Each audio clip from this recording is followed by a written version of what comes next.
Hello, and welcome to our cybersecurity series.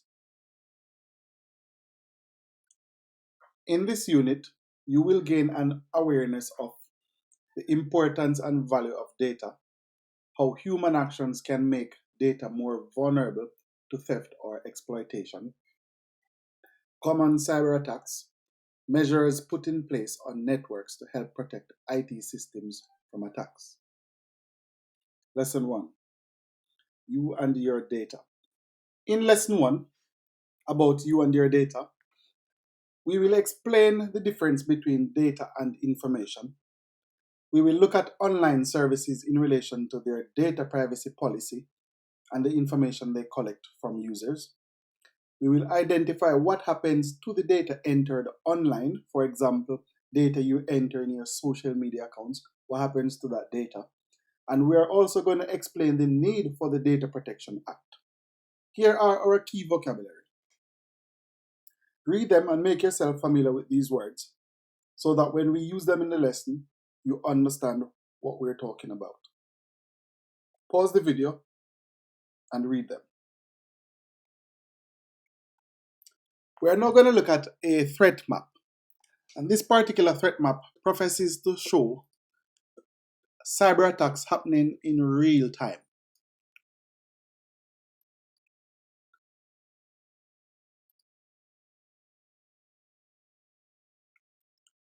So this threat map has three different types of threats that are happening. We have malware, denoted by red lines running, for example, from Russia to the Philippines. So currently, Russia is attacking the Philippines with malware. We have phishing, denoted by purple lines. We can't see any purple lines at oh, there's one from the US to Brazil, phishing attacks. And we have exploits happening internally within the USA and from the USA to Peru and so on in real time. So we can click on a country, or we can see what is going on or what type of threats or what type of attacks are happening within the last 30 days. And any term you see on here that you don't understand, research it. For example, botnet. If it's the first time you're seeing about botnet, research and find out what botnet means, what phishing is. You would have done phishing at some point before, mobile attacks, and so on. Now, the top three industries that are targeted by these type of attacks are education, government, and communications. Why is education at the top? That's interesting. Can you find out? Or what do you think? Why do you think education is the most targeted organization in the world?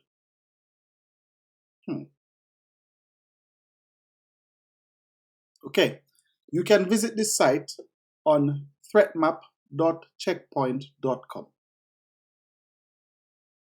and review what is going on.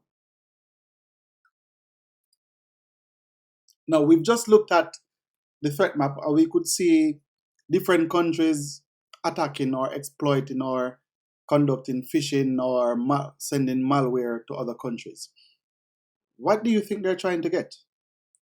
What is so valuable that they're trying to get? Believe it or not, majority of these hacks or threats are trying to get data. So they're trying to steal or get access to data. Now, data, what is data? And why do people want data? So hopefully throughout this lesson we can see why people are after your data or other people's data. Now, data is raw facts and figures, means that there's no context to it. It's just letters, numbers, images, and so on. However, data can be converted to information. Now, information is created when that data has been processed and become meaningful. That means there is some form of context to it to make it understandable. So let's look at just some data. Here we have some data. John, 28. Claire, 49. Jade, 40. Ahmed, 45. Chloe, 38. Now, these numbers and names by themselves are raw facts and figures. It's just people's names and some numbers. We don't know what they mean. We don't know why it's there. It could be that John ate 28 dumplings. Claire is 49 years old. Joe has 40 pounds or something. We don't know. It's just data by itself. But whenever we put a context to it, we can then understand it and use it to arrive at something. So, for example, what if we say this data is scores from a test where the pass mark was 35? So, if 35 is the pass mark, that means John failed. John might need to do this test again. Claire, however, got 49, so that's well above the pass mark. So, Claire is doing really well and probably deserves a prize. The average score is 40. It's true because 3 people got in the 40s. So you can see that before we had no clue what this data was about or so, but now that we put a context to it, we can process it. Has been processed and it becomes meaningful because we've now put it in a context where these are scores from a test and the pass mark was 35. So we can make assumptions and so on from it. And we'll look at some data next and make some assumptions from it. Now, this person went online and they bought these items. A tent, one person, they bought some dog toys and they bought a fitness tracker. What can we deduce from this customer? What assumptions can we reasonably make about this customer? I could say this customer is well into fitness and they love dogs and they like camping. So those 3 little pieces of data alone can give me a lot of information about this person. This data can be used to help build a profile of this customer and therefore convert the data into information. Now, when we convert this data into information, we can then market or sell or even propose additional items to this customer that they could buy. So if this was my store and this customer is checking out, I could say, would you be interested in a hiking trip to somewhere? Or would you be interested in a trainer? Customers who bought these things bought this trainer. Or customers who bought these items bought dog food. That's how websites use the data that they've gathered on you to advertise more products to you that you might likely want to buy. Most of us nowadays have a social media account, and social media accounts collect a huge quantity of information of data from us that they use in turn to build our profile. They have a profile about us that most people aren't even aware of. They do have your personal details, such as your name, your date of birth, your address where you live, the places that you visit, how long you stay there, the videos that you watch, how long you watch the videos for, the type of adverts that you might click on. They have all of these information about us on the background. So while we look at our profile, we see our names, we see our pictures, and so on. But on the background, or in the background, they have another profile of you. The things that you like, the people that you talk to, your friends' details, your friends' date of birth, whose profile you visit the most, whose profile you like activities on the most. And they then compile all of that to know more about you. Sometimes they know about you, more about you than you know about yourself. They know about your habits, your online habits, the things that you really are into. They know all of these things. So the content you provide them gives them that information. The data that you have on others also gives them the information of the type of people you like. And if those people like this, that means you might like that. So they build up that profile to know more about you so that they can advertise more to you and to sell your data to other companies so that they can earn from it. Why do you think most social media sites are free? Because if it was a paid social media sites, you wouldn't be paying for them to collect all of that information about you to sell back. So consider how much information they collect on you. Now, data social media companies might collect. They collect your personal info. They collect the images that you give to them, such as your status, the emojis that you've created, the images that you've uploaded, where you've been, your behavior, what pages you visit, groups you are a member of, what you liked, data you have on others, names of your friends, and so on. Now, let's look at Instagram's privacy policy. And in this one, I said, what kind of data do we collect? And you can see the things you and others do and provide. So information and content you provide, such as your name, date of birth, the pictures you've uploaded, the music that you've uploaded, things that you've clicked liked on, and so on. Your network connections.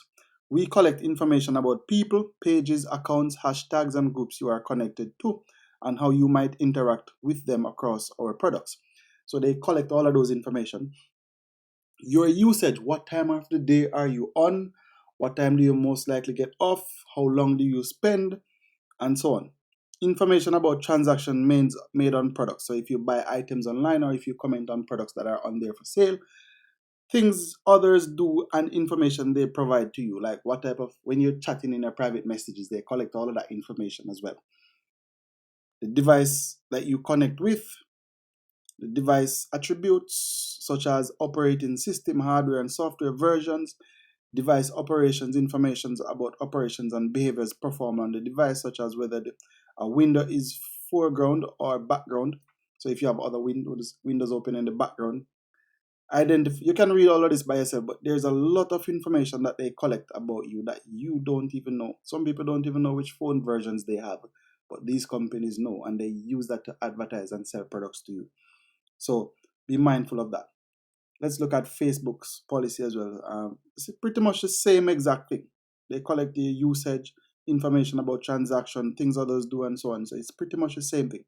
They collect every information possible. They even listen to, if you have Facebook Messenger, they listen to your conversations while you're not even in the app. So all of those things are recorded and is used to build a profile on you so they can market things to you. How do you think social media companies make money if they are free to use? So social media companies are free and you upload them and give all of them this information. Based on their privacy policy, you have to accept these before you can even have an account. So therefore, they will be collecting this information on you. And when they build up a profile about you, they then sell that data to other companies who will then want to advertise to you. Where do you think the advertisements on your profile comes from? It's from the data that you've provided that they then use to build a profile, sell it to other companies, and then so other companies can pay them to advertise to you because you're on their platform. So that's how it works. Sounds scary, but that's how it works. What do you think they do with your data? Simple. They sell it.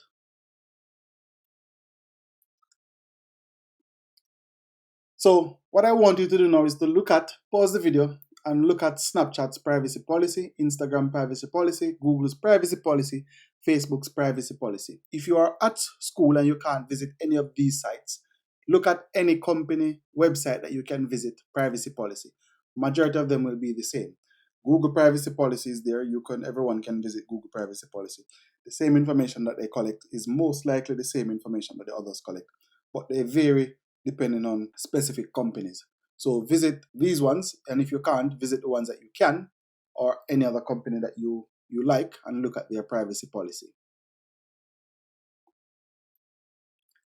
Now we're going to play a quick video from YouTube and learn about if cybercriminals successfully stole data from companies, who are the people most likely to suffer? The breach at the internet technology multinational actually happened in 2014, but only now has Yahoo confirmed it to the media.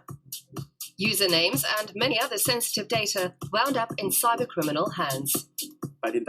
Amongst the data that we're now certain was stolen is credit card information. That's worth gold to the hackers. They can sell it over the darknet for good money. The usernames, passwords and email addresses too. Where else does all this spam come from that's sent to me unsolicited? Companies pay really good money to get hold of information like that. Yahoo's data breach isn't the first of its kind. Many other sites have been targeted. In 2012, 117 accounts with business networking site LinkedIn were penetrated. Image hosting site Flickr and microblogging site Tumblr also saw millions of accounts hacked. What can the victims do? Change passwords regularly, at least once a year, and use different ones for each account. Because once a hacker's cracked a password, like they did with the Yahoo email accounts, they can see where else the user's registered. Facebook, Twitter, or wherever, and they can get in everywhere. Data theft has turned into a flourishing business all over the world. Hackers are getting to be more professional and ruthless. The only real protection is greater vigilance. I would recommend keeping a very close eye on your emails. Are you getting more spam than you used to? Or if credit card information was stolen, you should definitely watch that activity. Are transactions listed that you yourself didn't make? Then it's time to take action and block those accounts. Right. So an answer to the question is, if cybercriminals successfully stole data from these companies, who would suffer and in what way? Well, the users. Because if they stole their credit card details, then the user would suffer because hackers would use their credit cards to buy things and that person would be in debt. So that's as an example. So the users would suffer. The company would suffer as well because people would lose faith in that company and migrate to another company that they believe would be a bit more secure with their data. So both the company and the users would suffer. Now, with this lots and lots of criminal activities taking place, the government had to do something. The government then came up with the Data Protection Act. And this was revised in 2018. And it says, all organizations and people using and storing personal data must abide by the following principles. The data must be used fairly, openly, and in accordance with the law, used for a specific and stated reason. So that means they must tell you the truth of what they have it for, or they are collecting your data for. Use only in a way that is necessary and sufficient for the purpose for which it was collected. So they can't say to you that they've collected it to advertise and then use it to do something else. Accurate and up to date. Data on you must be kept accurate and up to date. So that means the companies must revise regularly to check if it is in accordance with the truth of the current state. So for example, if your home address has changed, if your phone number has changed, and so on. It should only be kept for as long as it is needed. As long as it is not needed anymore, it should be deleted. Your data should be protected against loss, damage, and unauthorized access. That means they must use top security systems to keep your data safe. Where none of these are followed, the company would be in breach and likely for you to sue them. A data subject is the person who the data can be used to identify. As a data subject, you have the right to find out what information the government and other organizations store about you. You have the right to find out how your data is being used by an organization. So you can call them up or write them a letter to find out how they are using your data and what they're using it for.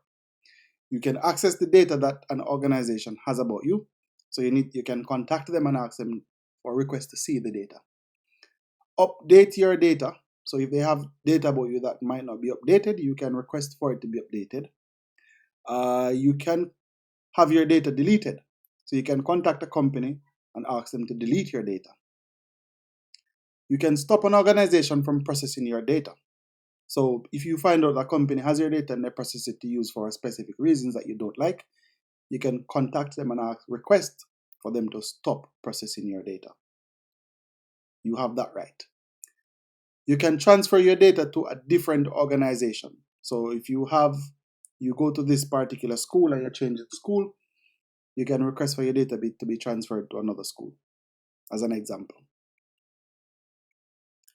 So looking at the Data Protection Act and your rights, you also have rights when an organization is using your personal data for automated decision-making processes without human involvement. For example, when a computer decides if you should be approved for a loan.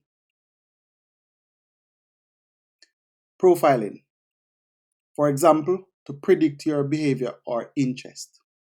So you also have rights when an organization is using your personal data for these purposes, and you can look at some of the rights that you have here to determine how you would want to either stop them or what you want and your rights to get access to that information.